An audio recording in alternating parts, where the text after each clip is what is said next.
ஸ்ரீமத் பாகவதம் இரண்டாவது ஸ்கந்தம் ஏழாவது அத்தியாயம்.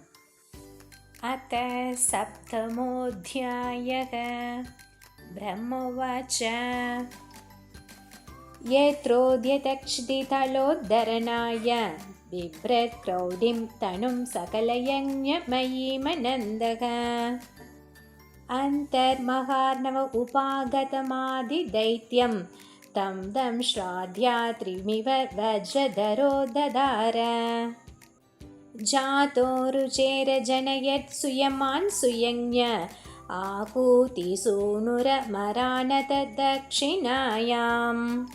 लोकत्रयस्य महती महरद्यदार्तिं स्वायम्भुवेन मनुना हरिरित्यनोक्तः.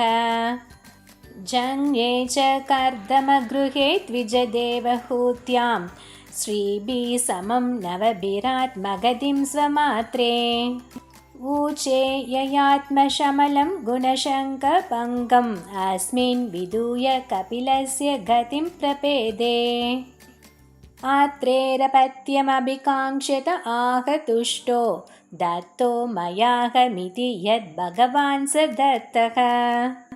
यत्पादपङ्कजपरागपवित्रदेहा योगर्तिमा पुरुभयीं यदुहैहयाद्याः.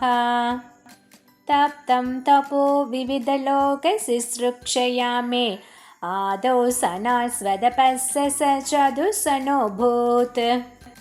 प्राकल्पसम्प्लवविनष्टमिहात्मतत्त्वं सम्यक् जगात मुनयो यदक्षक्षतात्मन्. धर्मस्य दक्षदुहितर्यजनिष्ठमूर्त्यां नारायणो नर इति स्वतपप्रभावः.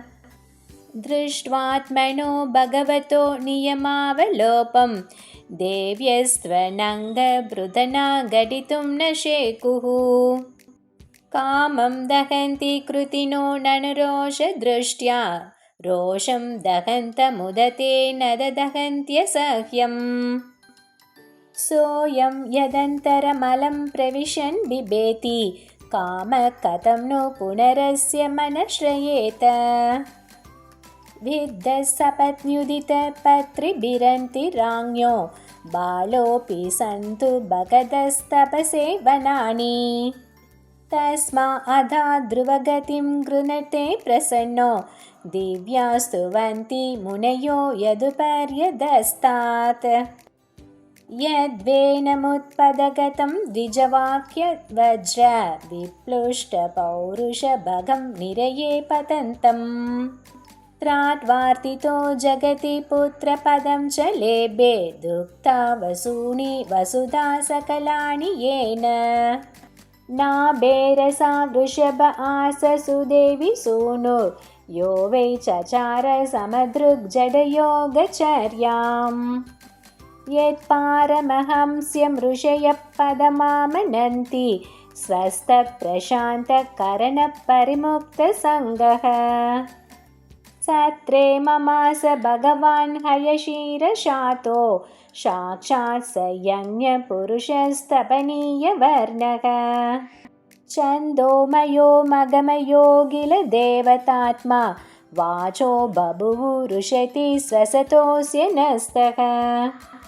मत्स्यो युगान्तसमये मननोपलब्धः क्षोणिमयो निखिलजीवनिकायकेतः. विस्रंसितानुरुभये सलिले मुखान्मे आदाय तत्र विजहारः वेदमार्गान्. क्षीरोदधावमदानवयूतपाना मुन्मन्नताम् अमृतलब्धये आदिदेवः. पृष्ठेन कच्छपपूर्विदधारगोत्रं नेत्राक्षणोत्रिपरिवर्तकषाणकण्डुः. त्रैविष्टपोरुभयहासनृसिंहरूपं कृत्वा प्रमद्भृगुडितं श्रकरालवक्त्रम्. दैत्येन्द्रमासु गतया बिबद्धन्तमारा दूरौ निपात्य विदधारनगैः स्फुरन्तम्. अन्तःसरस्युरुपलेन पदे गृहीतो ग्राहेण यूदपतिरम्बुजहस्त आर्तः आहेदमादिपुरुषा किल लोकनाथ तीर्थश्रवश्रवणमङ्गलनामधेय श्रुत्वा हरिस्तमरनार्तिनमप्रेमयश्चक्रायुधपदगराजभुजाधिरूढः चक्रेण नक्रवदनं विनिपाट्य तस्माद् दस्ते प्रगृह्य भगवान् कृपयो जहार ज्यायान् गुणैरवरजोऽप्यदिते सुतानां लोकान् विचक्रम इमान् यददादियज्ञः क्ष्मां वामनेन जगृहे त्रिपदच्छलेन याज्ञामृते परिचरन् प्रभुभिर्न शाल्यः नातो बलेरयमुरुग्रमपादशौच मापशिखातृतवतो विबुधाधिपत्यम् यो वै प्रतिश्रुतमृतेन चिकीर्षदन्य दात्मानमङ्गशिरसा हरये भीमेने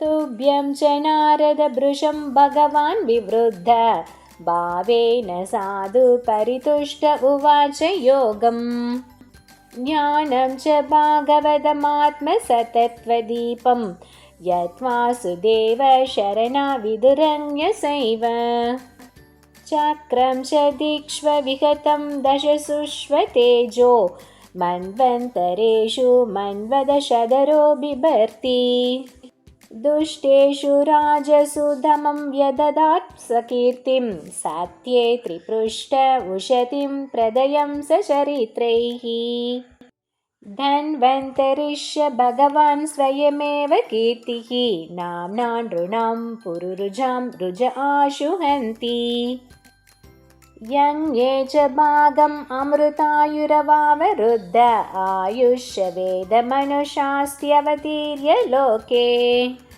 क्षत्रं क्षयाय विधिनोपभृतं महात्मा बृहमतृकुञ्जितपदं नरकार्तिलिप्सु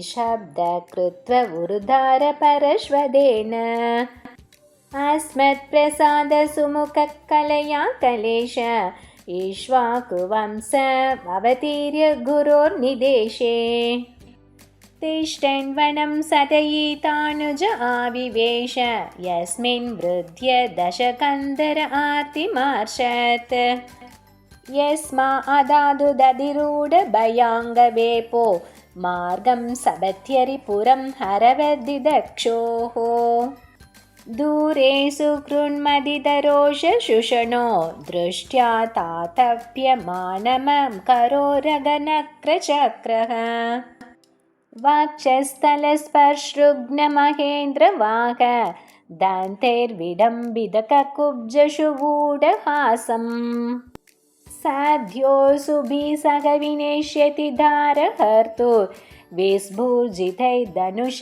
उच्छदोदिसैन्ये भूमे सुरेतरवरुदविमर्तिदाया क्लेशं व्ययाय कलयाशितकृष्णकेशः जातः करिष्यति जनानुपलक्ष्य मार्गः कर्माणि चात्ममहिमोपनिबद्धनानि तोकेन जीवहरणं यदुलूकिकायास् त्रैमासिकस्य च पदाचकतोपवृत्तः यद्रिङ्गतान्तरगतेन द्विष्पृशोर्वा उन्मूलनं द्विदरदार्जुनयोर्न भाव्यम् यद्वै व्रजे व्रजपशून् विशतोऽयं पीतान् पालां स्वजीव यदनुग्रहदृष्टिवृष्ट्या तच्छुद्धयेति विषवीर्यविलोलजिह्वम् उच्छादयिष्यदुरगं विहरन् क्रतिन्याम्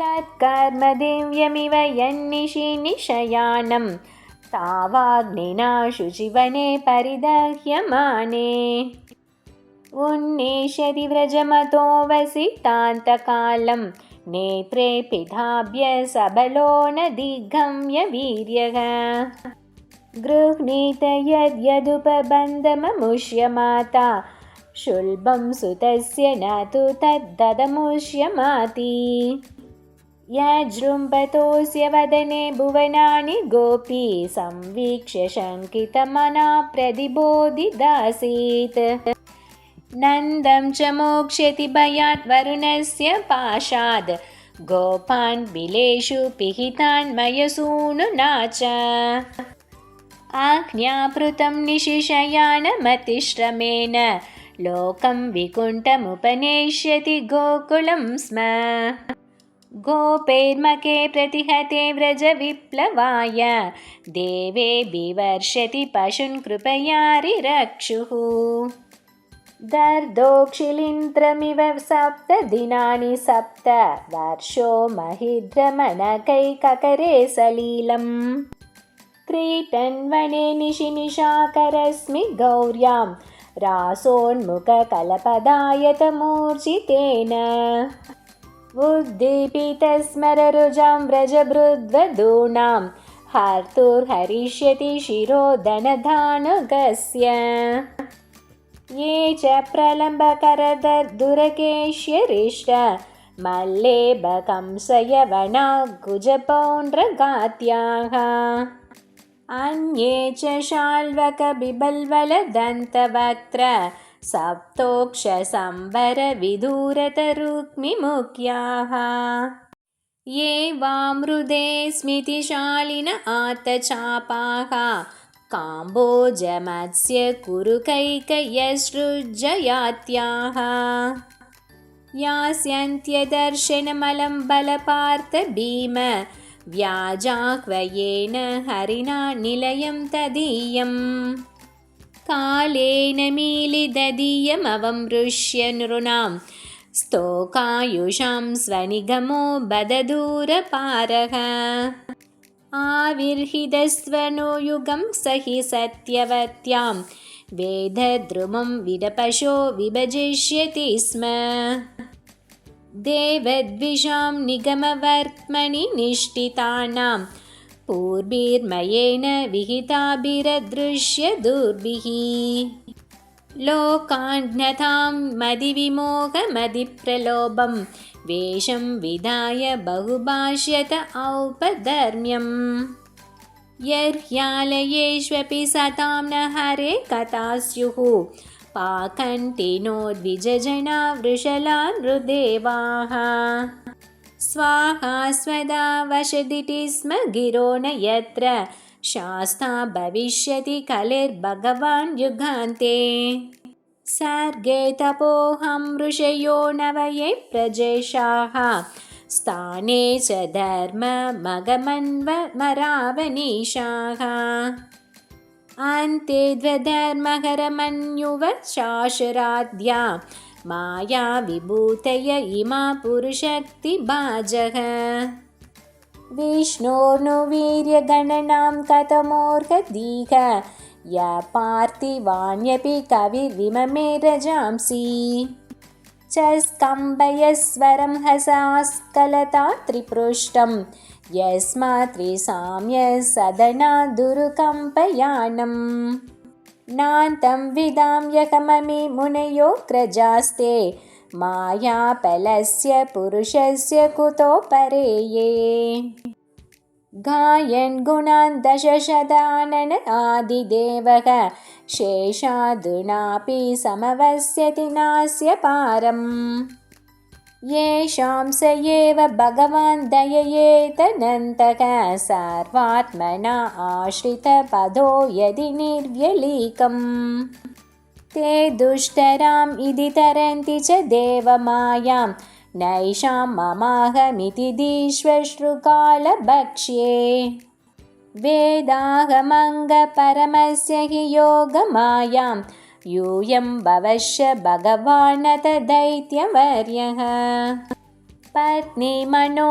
स च मनुष्य तदात्मजाश्च प्राचीनबर्हिरुभुरङ्गवुदध्रुवश्च इक्ष्वागुरैलमुजुकुन्दविदेहगादिरग्वम्बरीश सगरा गयनाघुषाद्याः मान्दात्रलर्कशतधन्वनुरन्ति देवा देवव्रतो बलिरमूर्तरयो दिलीपः सौभार्युतङ्गशिबिदेवलपिप्पलाद सारस्वतोद्धव पराशरभूरिषेणाः ये विभीषण हनुमधुपेन्द्रदत्त पार्थार्ष्टिशेन विदुरश्रुते देववर्याः ते वे विदन्त्यति तरन्ति च देवमायां श्रीशूद्रहुणाशपरा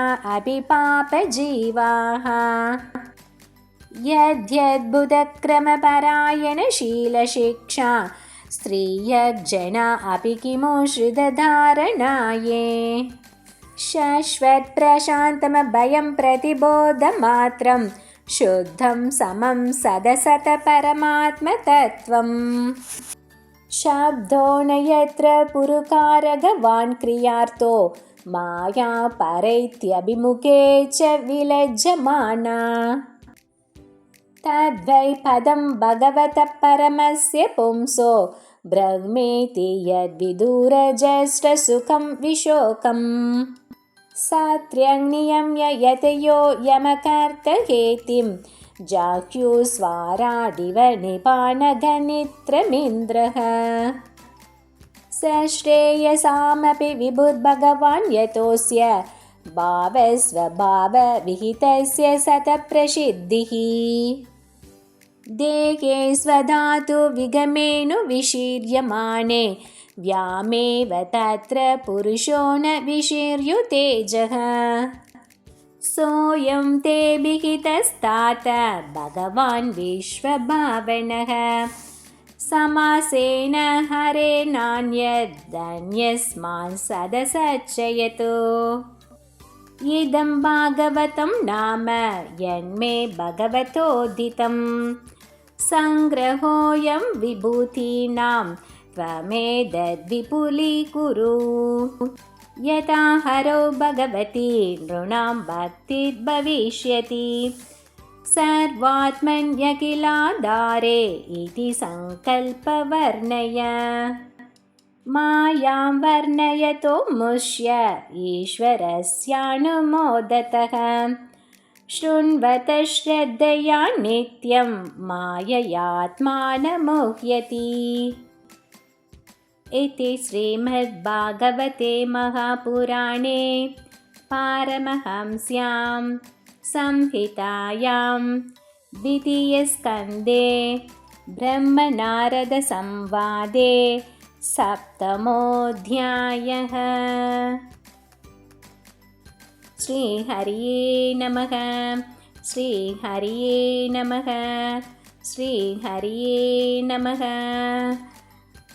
गोपिका जीवनस्मरणं गोविन्दा गोविन्दा। सद्गुरुनाथ महाराज की जय।